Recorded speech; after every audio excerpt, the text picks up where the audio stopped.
कृपया वीडियो में न्यू है तो वीडियो को लाइक एंड सब्सक्राइब और शेयर करें।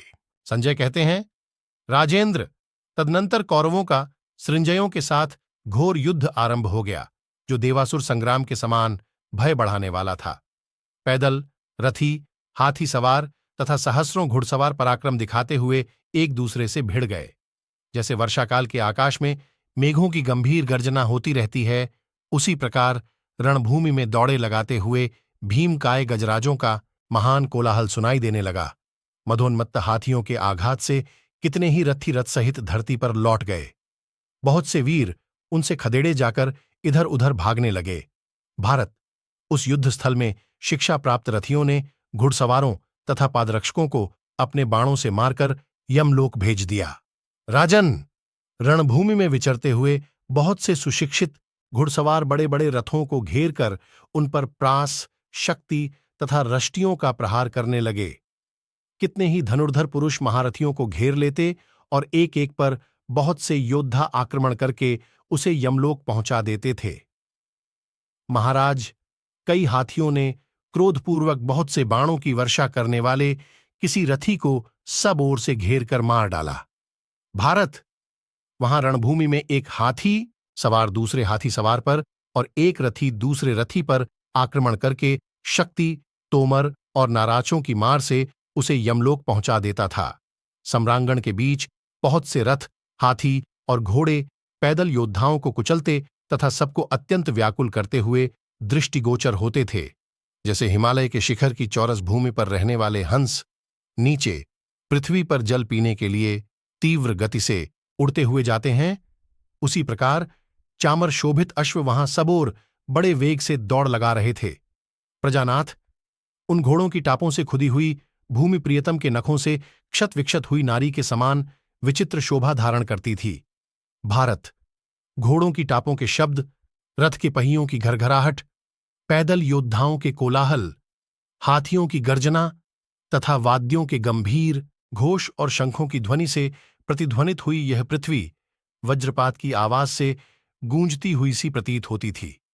टंकारते हुए धनुष, दमकते हुए अस्त्र शस्त्रों के समुदाय तथा कवचों की प्रभा से चकाचौंध के कारण कुछ भी सूझ नहीं पड़ता था। हाथी की सूंड के समान बहुत सी भुजाएं कटकर धरती पर उछलती, लौटती और भयंकर वेग प्रकट करती थीं।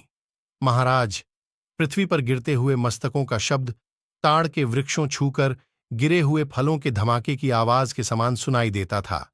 भारत, गिरे हुए रक्तरंजित मस्तकों से इस पृथ्वी की ऐसी शोभा हो रही थी वहां सुवर्णमय कमल छिपाए गए हों।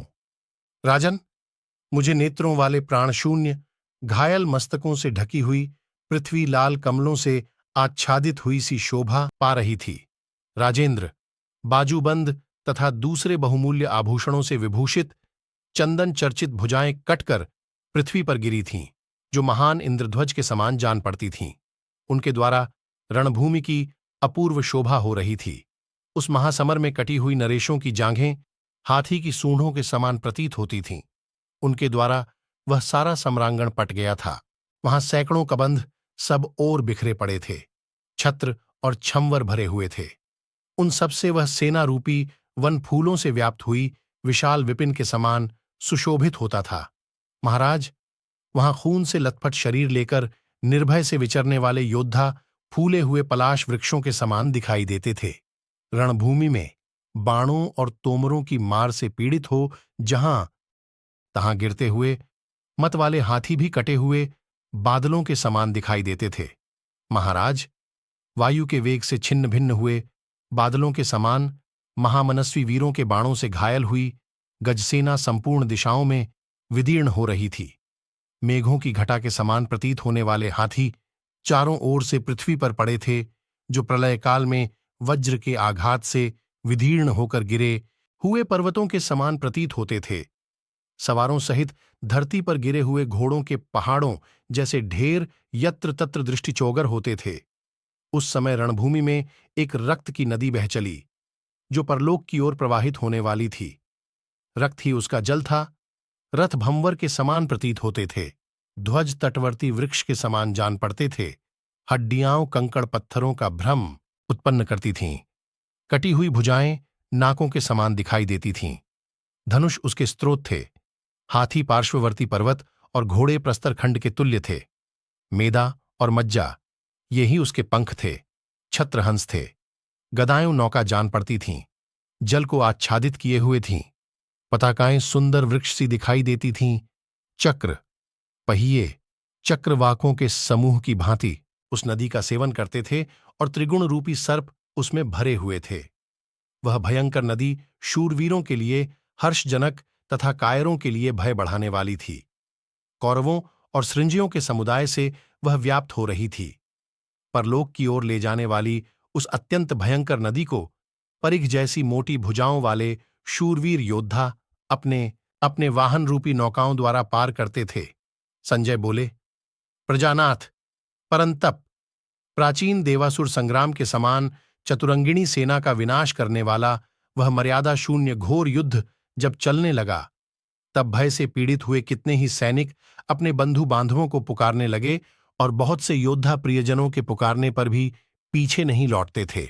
इस प्रकार वह भयानक युद्ध सारी मर्यादा तोड़कर चल रहा था।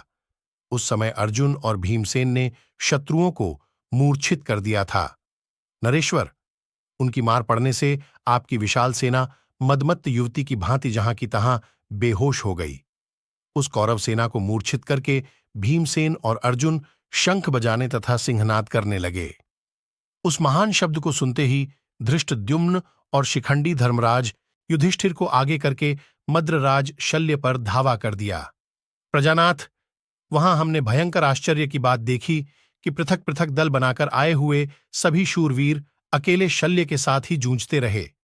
शत्रुओं को संताप देने वाले नरेश, अस्त्रों के झाता, रणदुर्मद और वेगशाली वीर माद्री कुमार नकुल सहदेव विजय की अभिलाषा लेकर बड़ी उतावली के साथ राजा शल्य पर चढ़ गए।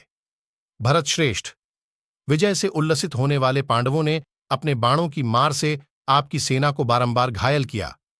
महाराज, इस प्रकार चोट सहती हुई वह सेना बाणों की वर्षा से क्षत विक्षत हो आपके पुत्रों के देखते देखते संपूर्ण दिशाओं में भाग चली। भरत नंदन, वहां आपके योद्धाओं में महान हाहाकार मच गया।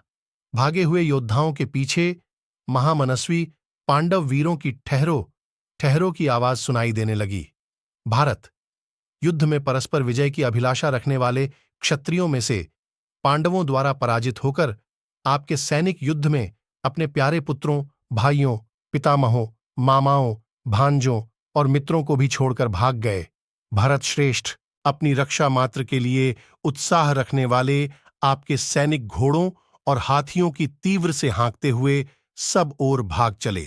महाभारत की ऐसी कई रोचक कहानियां हैं जो हम आपको बताते रहेंगे।